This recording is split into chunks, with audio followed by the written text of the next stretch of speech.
How does an app like Maddie's Pet Assistant provide support to people after they bring a pet home? Great question, and I've got a one-word answer. Surveys! Let me explain. We created two types of surveys, some for adopters and some for foster caregivers. We included questions about the pet's health, behavior, feeding, elimination, play, and more. You know, questions you'd ask to find out how a pet was doing or if help was needed. The questions and responses were written by shelter medicine veterinarians and veterinary behaviorists, so they're really good and are based on the most common or serious problems pets might have when first adjusting to a new home.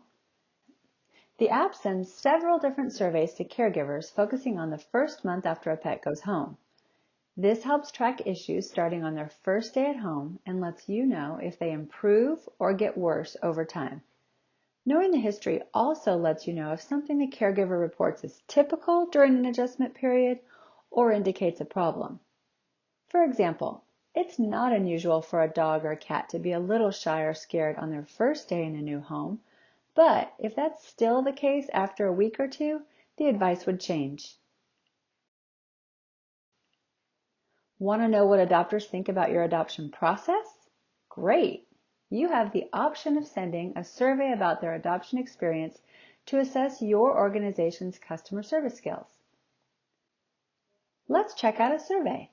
This survey is for a foster caregiver on their first full day after bringing an itsy-bitsy kitten home. On the first day, the users asked general health questions, kind of like a list of things to look for. When they select one of the health issues, like diarrhea in this example, I know, it's gross, but we all know it happens. They'll receive follow-up questions asking for more details.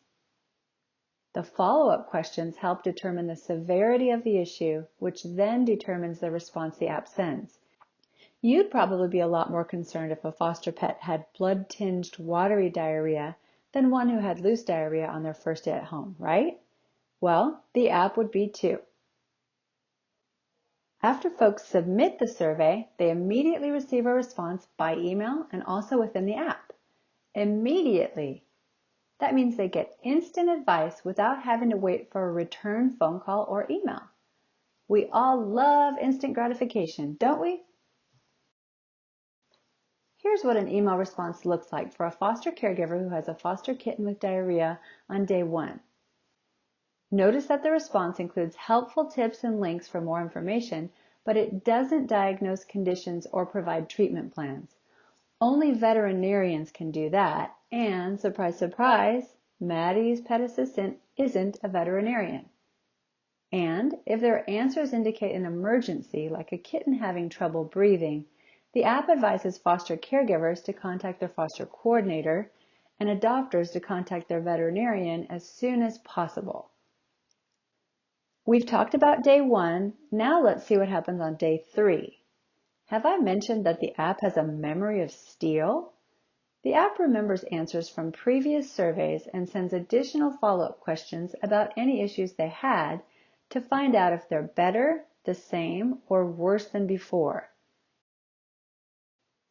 This is the response a caregiver would receive on day 3 if they indicated that their foster kitten's diarrhea was the same or worse than it was on day 1. Remember, since Maddie's Pet Assistant isn't a veterinarian, this automated response doesn't provide a treatment plan or diagnosis. It advises them to contact their foster coordinator as soon as possible.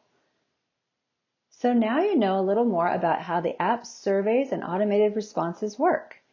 The app automatically asks follow-up questions, provides immediate helpful tips, and lets caregivers know if they should seek additional help. If you want to learn more about Maddie's Pet Assistant, check out the other videos and resources at maddiesfun.org/MPA.